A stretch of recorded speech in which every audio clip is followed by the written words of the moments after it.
listening to Sports Radio Detroit.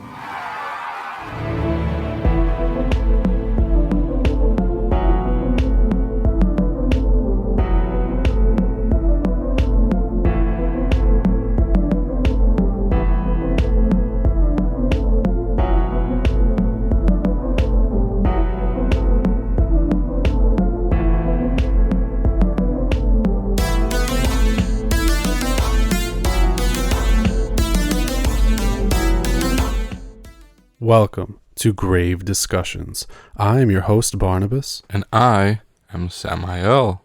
Welcome to episode 81. Spill your beans. What?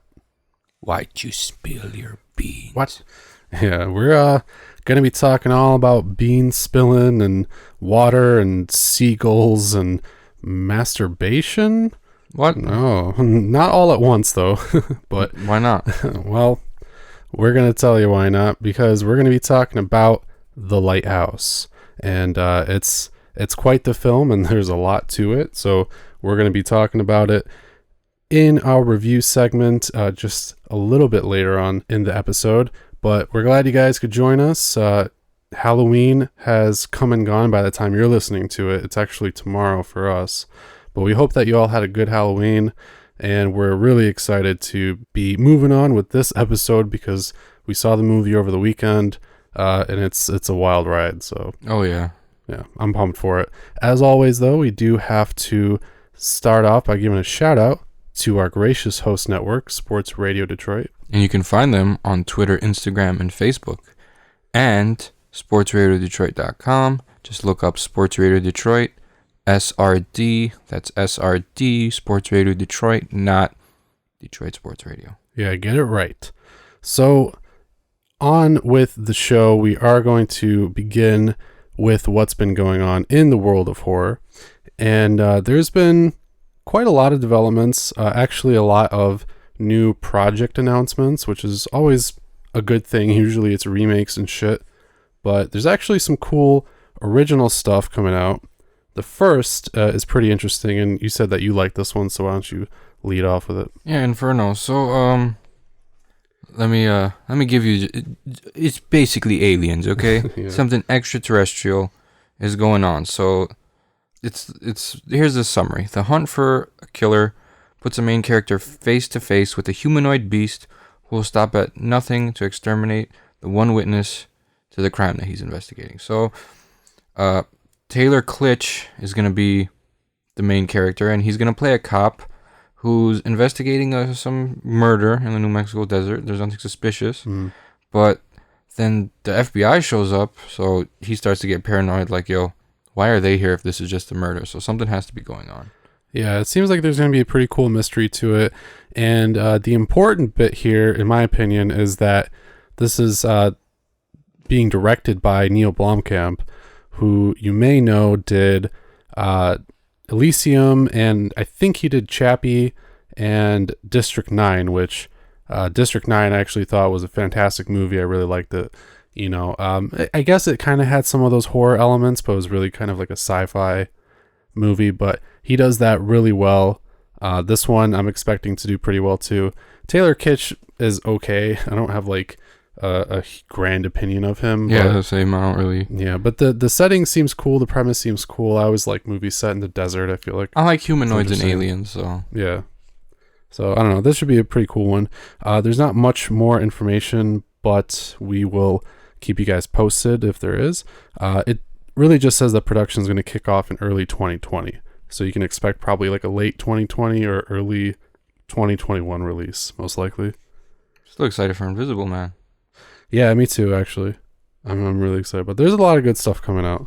Out of everything we've read, besides like Halloween Kills and Halloween Ends, I'm most excited for Invisible Man. That's the thing I'm looking forward to the most. I'm just interested to see how they like adapt the story, you know, but this is pretty cool too. The premise is a lot better, but this next one is actually just as interesting, honestly. Yeah, so this next announcement comes to us from the director of Happy Death Day and Happy Death Day to You, Christopher Landon, who is reportedly deep into production on a new horror movie for Blumhouse, which we don't have a title for yet, but It's going to be pretty interesting. It's about a girl who discovers that she swapped bodies with a deranged serial killer and has less than 24 hours before the change becomes permanent. I don't know if you saw this. Vince Vaughn is going to be in this movie. Yeah, the cast honestly right now is This really is solid. sweet. So Alan Ruck from Ferris Bueller's Day Off joins Vince Vaughn. Also Celeste O'Connor, Katie Finneran, and a couple other people. So Misha Oshirovich from Nosferatu. yeah, it's pretty exciting actually. The premise sounds pretty cool.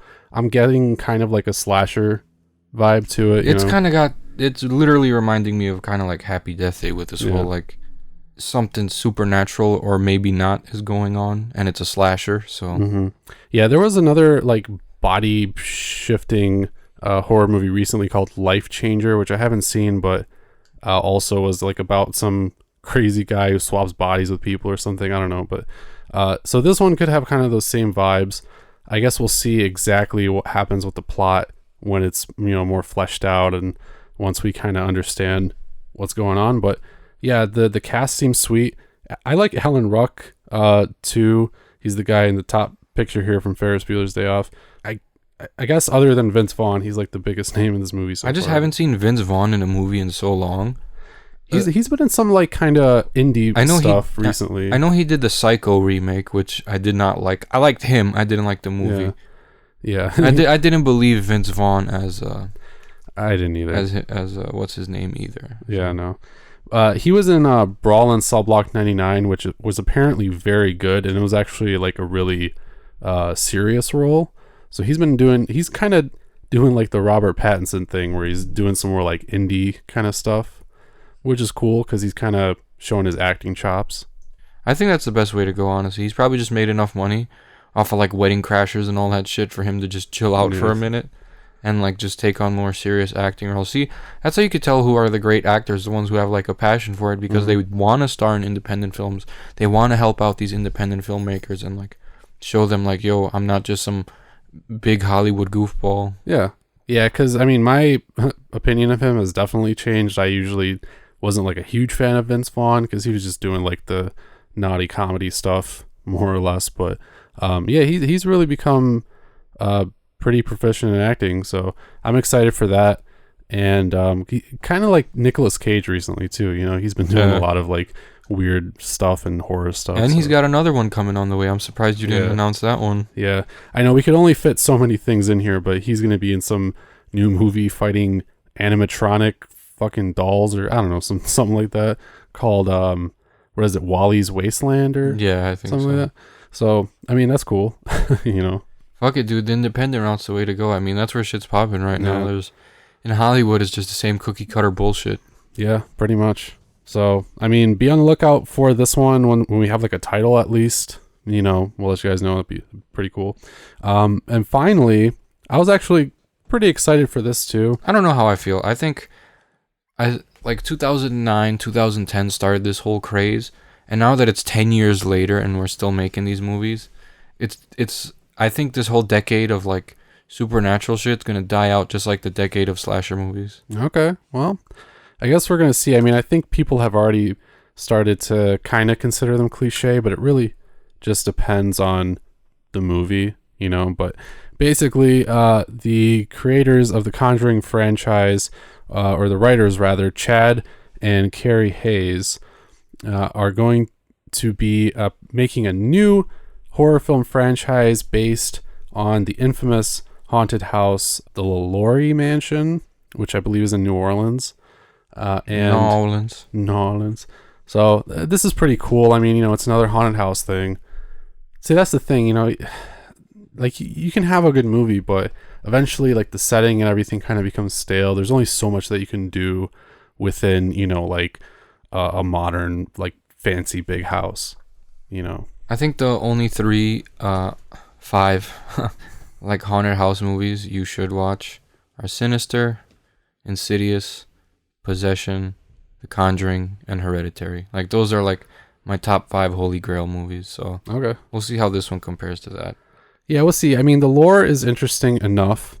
If you're not familiar with it, there was a woman, Madame LaLaurie, who lived in this mansion and apparently like kept and I think killed slaves and did all kinds of crazy shit. She had like passageways in her house on the 3rd floor and like rooms where she just like kept bodies and stuff like that. Apparently it's very haunted. It's closed off to the public, but I guess that these guys are hopefully going to be able to actually go into the house or the mansion and either write in there or actually film some stuff in there, which would be pretty cool, because I like exploring these like supposed haunted houses and being able to see inside one that, isn't really like available to the public would be pretty cool. I think so, yeah. It'd be a good like horror movie setting. So I just don't want it to be like super cliche because La Llorona was super bad.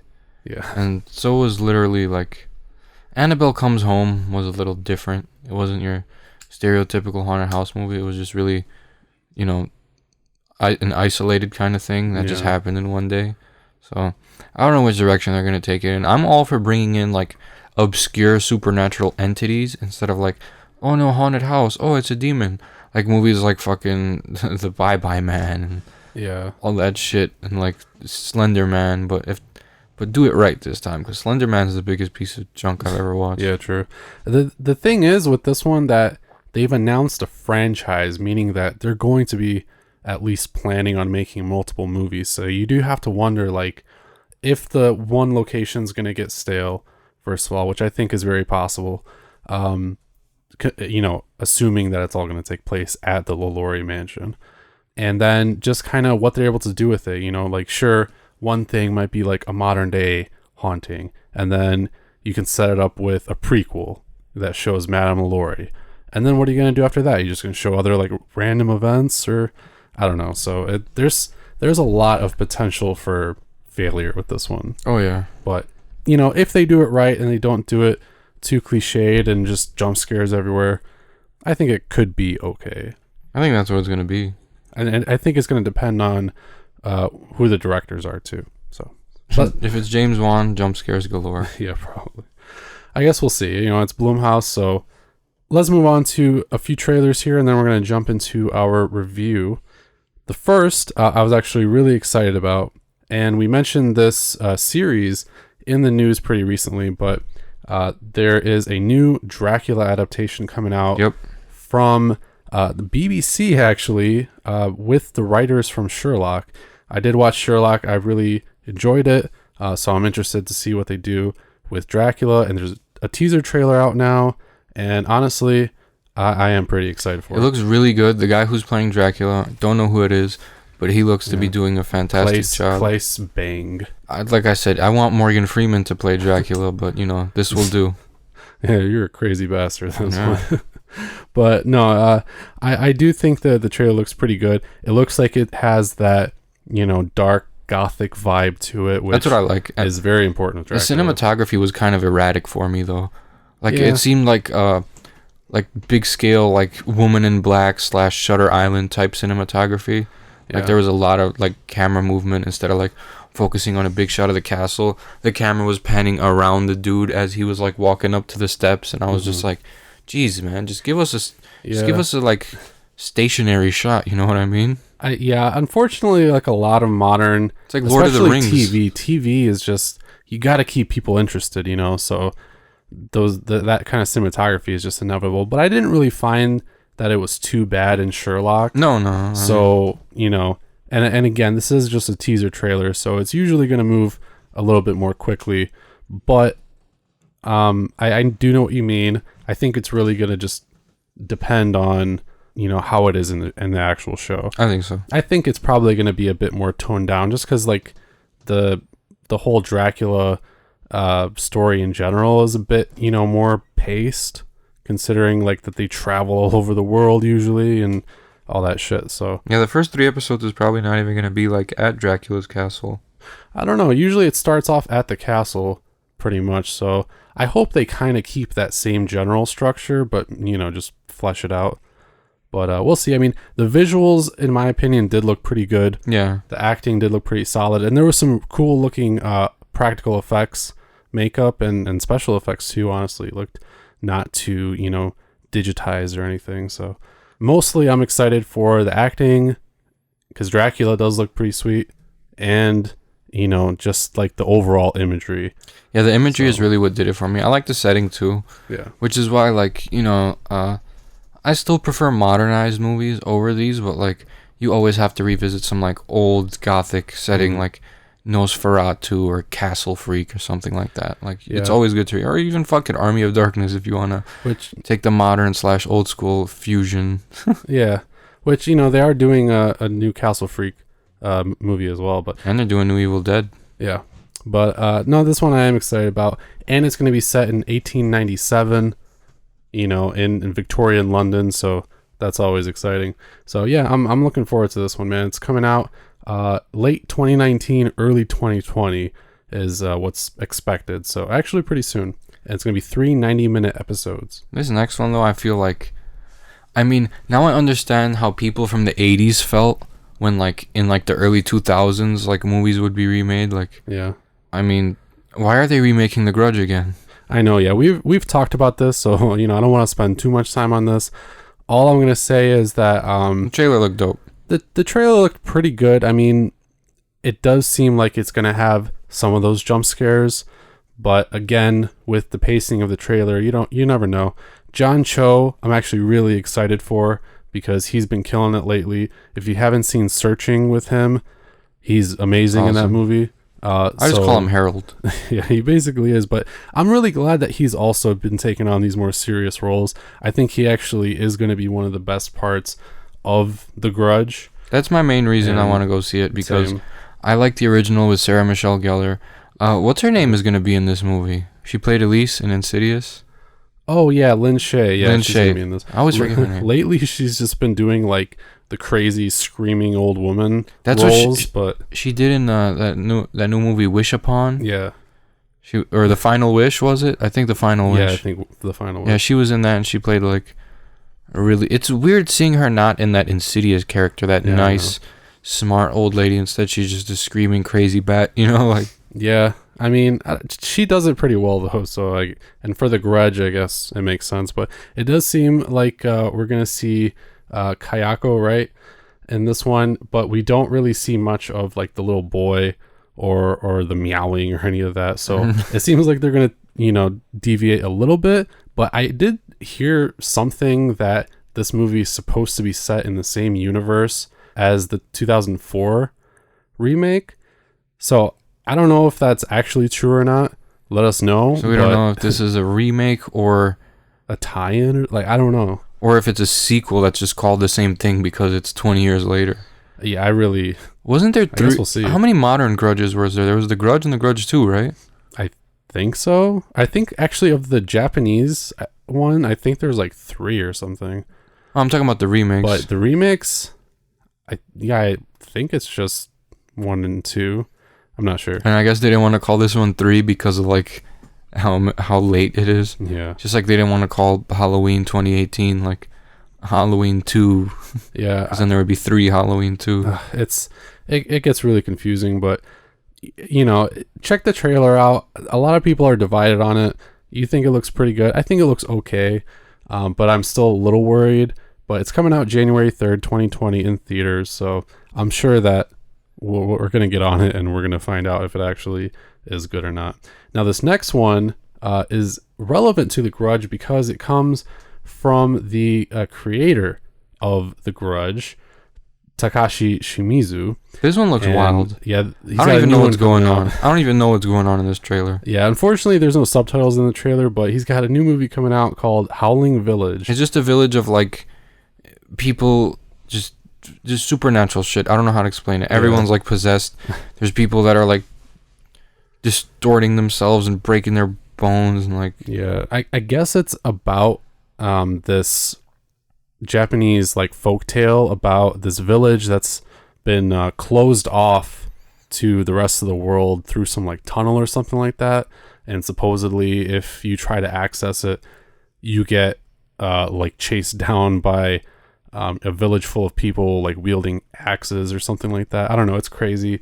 So I think the movie is kind of based off that, and it follows this woman who discovers this tunnel, and I'm assuming the village So that's about all we know. The rest of the trailer is just all in Japanese, so don't know much more. But apparently it's coming out February 7th, 2020 in Japan, and I'm assuming the rest of the world after that. But we'll see. If we get any more information on that, we'll be sure to keep you guys posted. But we've taken long enough on the news, guys. We're going to move on to our main segment. But first, just stick around. We've got a few messages from some other SRD shows, and then we'll be back with more grave discussions. All right, Fred. So the people at Sports Radio Detroit want us to cut a promo for Parsons and Slow. I want them to cut me a check for Parsons and Slow. Well, I've Googled some keywords, and I'm going to put them here in a promo. So here it goes. Ready, Fred? Yeah, analytics away. Parsons and Slow. We have the content consumers crave. Listen to us on iTunes, Spotify, anywhere else that podcasts are available, or we'll kill you. We won't really kill you. Just listen to our podcast, brand new, every Friday on Sports Radio Detroit. Okay, I'm ready to do the promo.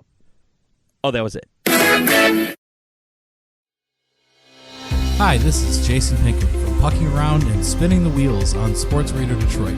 Check us out every Sunday over on the SRD Hockey feed on Spotify, TuneIn Radio, Podbean, iTunes, and Stitcher. That's SRD Hockey in your search bar. New episodes every week. And welcome back, ye landlubbering fiends. No. We're back here in the main segment. We are going to be talking about the new Robert Eggers film, The Lighthouse. So we've known about this one for a while. This was one of our highly anticipated horror films coming out this year, and it's finally time to talk about it. First thing I think that is important, is this actually a horror film, and should people come into it expecting that? I would say experimental psychological drama. Okay. I mean, here's the thing. I'll call it a horror film, but it's really kind of a mishmash of genres, like just like Antichrist. Yeah, it's just like a dramatic psychedelic horror movie. Yeah, kind of like Hereditary, kind of like those movies. I think it's fine to discuss it in terms of horror and in those circles and whatnot, but it really has a lot going on, and given kind of the state of this movie, we're not gonna really give any major spoilers away. Really not gonna talk about too much of certain things that kind of happen in the movie, but there is a lot going on in this movie. It is kind of a metaphorical film, and it does have a purpose. It is based on something, but if you guys want to know about that, you can check out the IMDb trivia. There's a lot of actually really interesting stuff, and reading about all of this actually made me appreciate this movie a lot more, honestly, because you can just tell immediately that Robert Eggers just put a lot of thought and passion behind this movie, which I think makes it even better. And you can tell when you watch the movie that there's a lot of spirit behind its production. The only thing that really can distinguish this movie from actual black and white films is the cinematography, because I think the cinematography is super modern. You didn't see all these complicated shots in these 1940s and 30s and 50s films, and I think the cinematography was a notch above modern cinematography. I would say it was shot extremely well. It had the whole just the atmosphere of it made it seem like there was an ominous presence amongst these two men at the lighthouse. Yeah, so it really just focuses on these two guys, played by Robert Pattinson as Ephraim Winslow and Willem Dafoe as Thomas Wake. There are actually more cast to this film, but we're not going to talk about that. And I guess if you count the sequels as well, they were kind of a part of this movie. They had names too. They did. They were actually trained seagulls that were rescued, and so yeah, it's actually a really interesting kind of tidbit. But Lady Tramp and Johnny. Yeah, pretty interesting. So that's kind of in the trivia if you guys want to check that out. But I do love that there was a lot of practicality to this movie. It was actually set on this kind of like peninsula jutting out of, I believe, like Nova Scotia or something, like somewhere over there in Canada. And, you know, the movie, due to it being filmed on like authentic black and white 35 millimeter film, you know, they really had to use a lot of lighting, but it didn't really allow for all this like big CGI or anything like that. And they filmed there. They filmed in real weather conditions for the most part. So the crew is out there in storms and rain and all that shit. So, but it has this really authentic feel to it. It does, yeah. Which I really liked.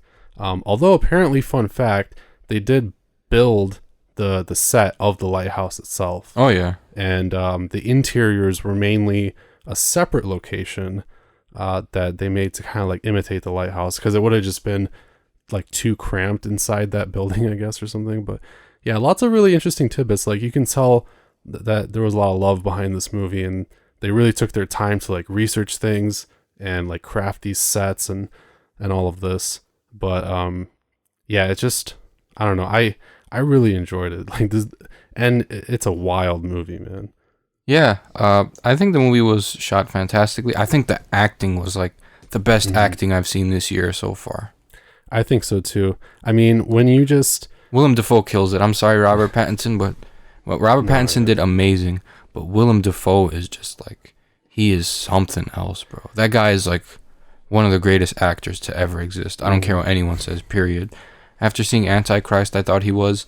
And now this, it's just fucking wild. I guess that he really kind of isolated himself during like the pre-production of this movie, and, you know, practicing his role and everything. On set, though, he would hang out with everyone else, like eat lunch with them. And then on set is where Pattinson would distance himself from everyone. Yeah. Until he was like actually in the scene. I guess he did some crazy shit, like, you know, actually there before the shots and everything. So it's kind of interesting. He would like stick his fingers down his throat and stuff like that. Yeah, it was, I don't know. I mean, hey, anything to get the performance, I guess. But no, they're two really dedicated guys.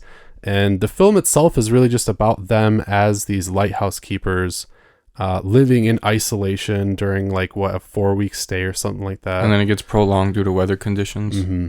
But, you know, just given that premise alone, it's really important that the acting is phenomenal, because you really only have these two guys to rely on.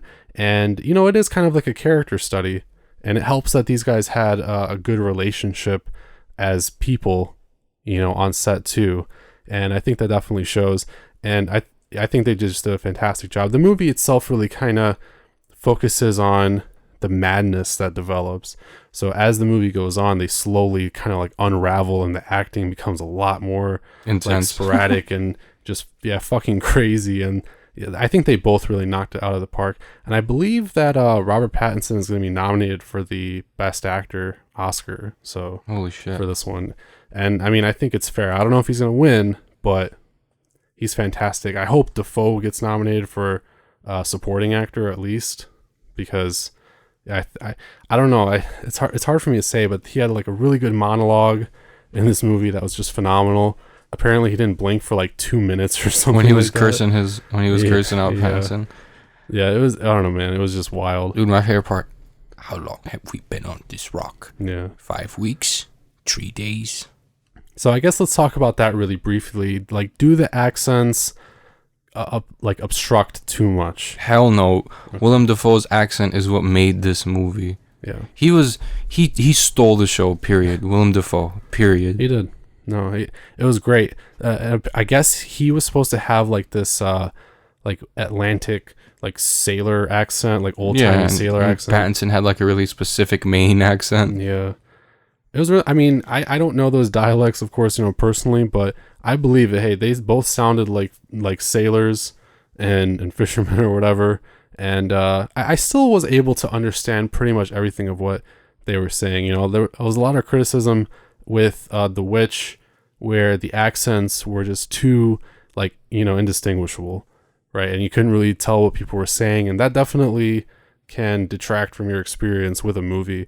I don't think that was the case with this one too much. I think it was like pretty clear what they were saying for the most part, or at the very least you could tell kind of what they were trying to say, and you could kind of feel it, in my opinion. So they did with their like body language and everything was phenomenal too. So I think that helped a lot. But yeah, I don't really think that was like a hindrance at all.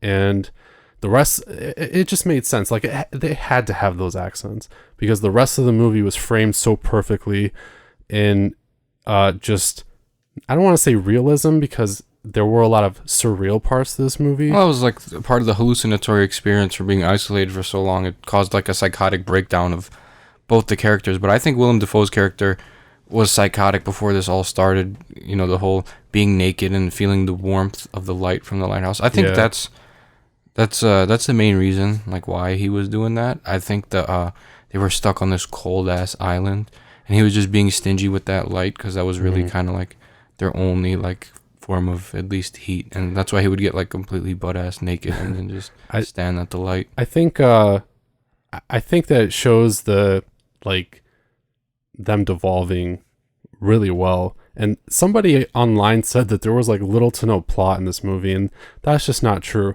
I mean, the movie really is following their kind of mental journey. Yeah. And yeah, shit like that and all the like everything Robert Pattinson's character went through. I mean, it gradually just got worse until it hit a breaking point. And so there was definitely a plot.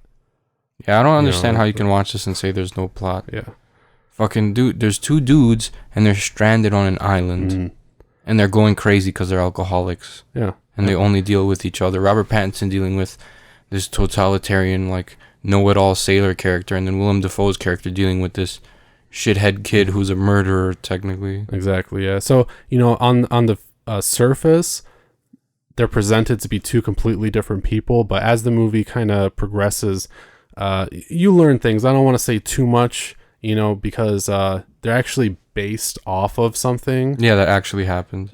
And that too, and something else that Robert Eggers was kind of inspired by with their characters specifically. But yeah, we don't want to get too much into that for risk of spoilers. But, you know, there is a reason behind this film. There is a purpose behind like what the characters are doing and why they act the way that they act. So I think it progresses along beautifully. The pacing is good. I guess there are a few parts in the movie that, you know, kind of the general audience might like think is pretty slow. I guess I kind of agree, kind of like the day-to-day sort of meanderings of them working on the lighthouse. It's interesting, I disagree with whoever says that shit took too long. Look, this is a movie, right? But it's like 90% realism, 10% hallucinations and psychotic breaks, and then like the rest of it's just to add ambiance, like the why'd you spill your beans? Like, this is how it progresses. Guys doing shit day to day, like they normally would in real life. Like, this is how real life would go. I know you're watching a movie, but it has to maintain some sort of realism. It's just two people living out their day normally, day to day, and then shit just starts going crazy. Just like Halloween. Like, look at Halloween. From the beginning, it's just Laurie Strode and her friends having a normal day, coming back from school, and then all of a sudden they're being stalked. And they're still living out their normal day. Nothing over the top. Hey, let's go, you know, fucking fly. Like, it's not gonna happen, bro. It unfolds. It starts regularly, like a regular person's day would unfold, all these movies, and then it unfolds into madness eventually. And that's what I like. It has to have like certain realism. Same thing with Hereditary. Same thing with all of these movies that are based upon something that can happen in real life. Unlike, it doesn't happen with, like, you know, Stephen King's It, and the whole movie is just preachy, we gotta work together against this clown. Like, these movies are like Halloween and The Lighthouse. It's like you're just going about your day and then something happens. Like, it's real. But, you know, even from the beginning of the movie, it does establish that ambiance. It does establish that atmosphere. You get that really incredible black and white stock, that imagery in this movie is just phenomenal. You know, you get everything from that foghorn sound of the lighthouse, which is constant and droning, and I could see how hearing that shit every day would make somebody go insane. You know, you've got the clouds, the waves of the ocean rolling in and everything. Dude, every single element of this movie just screams like old-timey, you know, seafaring tale, and it's just it's beautifully crafted, and the sound design is phenomenal. pretty much everything about this movie is enjoyable. Yes, it is an art house film, and yes, it's got kind of like a hidden meaning more or less, but just as a film, I think you can definitely enjoy its beauty. You know, it's not super erratic. Like you were saying before about the cinematography, it's all deliberate, but it's super sophisticated in advance. You know, like they knew what they were doing. They picked every shot purposely, you know, and yeah, it was just a really well done film. Yeah, this is definitely in my top 5 movies of 2019. Yeah, I'm struggling with the placement right now because, you know, We had Midsummer, we Yeah. had Haunt. yeah, Haunt was good. Really good, yeah. Yeah. We I had mean- Us, we had Escape Room. Yeah. I don't know, man. I do think I really like The Lighthouse. I do too. I guess I'm definitely drawn to these kind of movies more often, you know, like there were horror elements in this movie, but it wasn't like the scariest movie. No, But just like if you give yourself into the experience, it was like really like just disturbing film. the you know? visuals, the hallucinatory stuff, all of that is what made it really a horror. Yeah. And the ambiance and the setting, the isolated setting, like Mhm. I mean, you don't get too many movies like this, you know. It's just the thing. Like Robert Eggers had this idea, he had a passion for it. He went out, he found this fucking lonely little island basically. He built a set there. He persevered. Robert Pattinson ate mud and all that shit that, you know, has been reported on.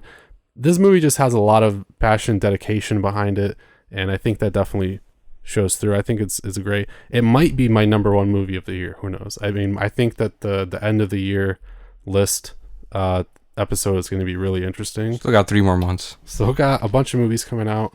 2 more months. Got Doctor Sleep next week, which we will be talking about.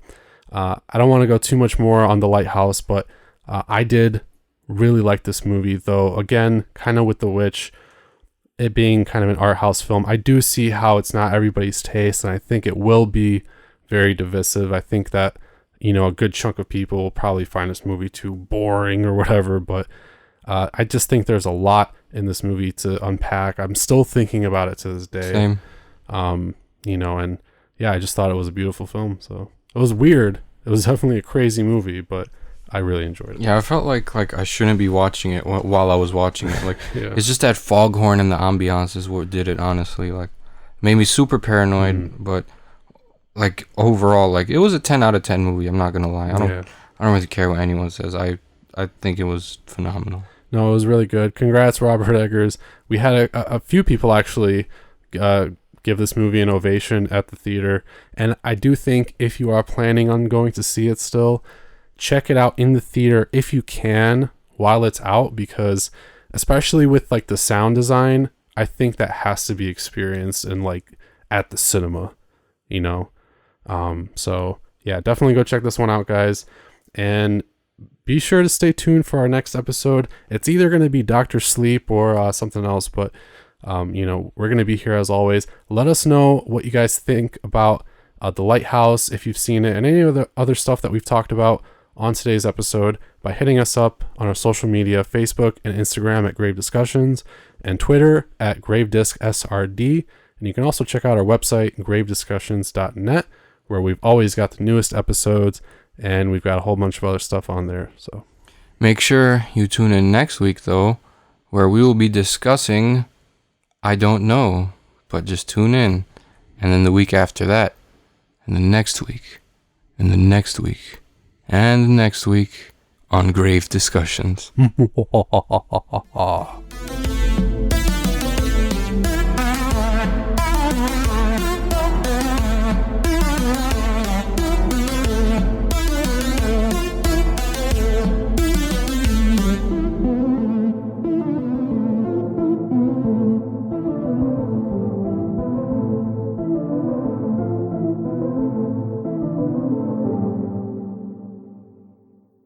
This has been an SRD production.